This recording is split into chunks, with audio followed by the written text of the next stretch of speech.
As President Trump touts his push for peace, there's a new Reagan defense survey showing a majority of Americans support the U.S. being more engaged on the world stage. 64%, strong number there on the survey released this week. The president and CEO of the Reagan Library is David Trulio, and Fox national security correspondent Jennifer Griffin both join me here in Simi Valley. Great to see you guys. Great to see you, Bill. Another year, and it's so interesting to see how the world changes in 12 months. Jen, last night, the White House released its report on the national security strategy. What did you find significant? Well, it's very significant, Bill. This is the premier document that will drive basically all of the defense decisions that we'll be talking about here today.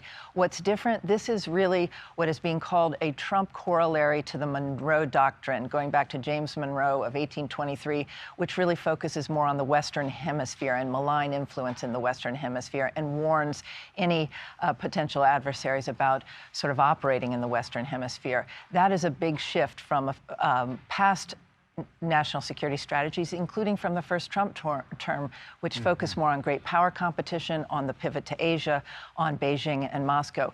The focus is on the Caribbean, Latin America, and there is mention of China, not of Beijing per se. It lowers the temperature and tone, I think, in terms of China. It says we will certainly keep the status quo in Taiwan. Very little mention of the Middle East. Says that ending the war in Ukraine and preventing it from spreading to Europe is in the country's national interest, but a very soft tone against Russia and Putin. Pete Hegseth, Secretary of War, is expected here on Saturday. Lucas Tomlinson is going to do the interview, and we'll see what sort of news he makes as well. David, how do you react to this report? Look, this is a super consequential time for the country. The threat environment is very complex and dynamic. Our Reagan Institute survey shows that Americans broadly support an engaged U.S.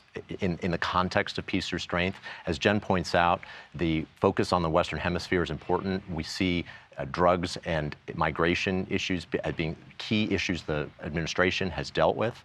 So it makes sense. Also, the national security strategy talks about reindustrialization. That's a major priority for the administration, and it'll be a major topic here at the Defense Forum. We've been coming out here for more than 10 years together. I think the numbers that came out in your survey are higher than I can remember, actually. Look at this one here. More likely to achieve peace when the U.S. has the strongest military. 71% of Americans you surveyed agree with that, David. What's that suggest? Look, despite a lot of talk about division, which you'd especially pick up if you're listening to the mainstream or establishment media, Americans broadly believe that the most fundamental role of government is to protect them, and they want a strong military and a strong national security to ensure they're safe. Jan, here's another one. Which country do you see as the greatest threat to the U.S.? I think you would guess China. I think the number for Russia is higher than many people would think. You're at 48% for China, 26% for Russia. I think what was significant was seeing how many MAGA Republicans wanted the U.S. to show leadership and remain engaged in the world.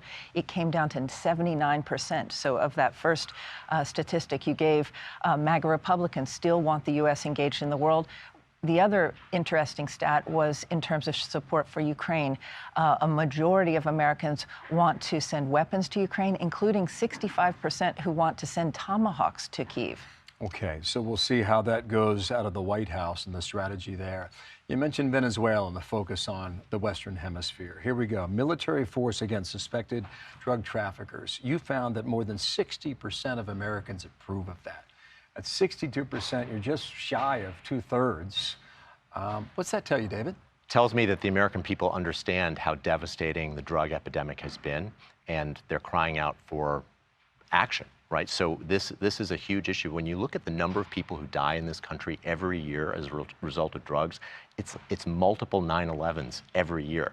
So that's devastating communities across this country, and it's not surprising, therefore, that there's support for vigorous action. Wow. I think it's important to point out, though, that the poll was done before this controversial strike that has gotten so much attention on Capitol Hill. Yeah, we'll see how that changes, too. Jen, we'll be with you all weekend.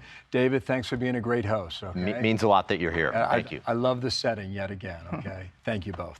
I'm Steve Ducey. I'm Brian Kilmeade. And I'm Ainsley Earhart. And click here to subscribe to the Fox News YouTube page to catch our hottest interviews and most compelling analysis.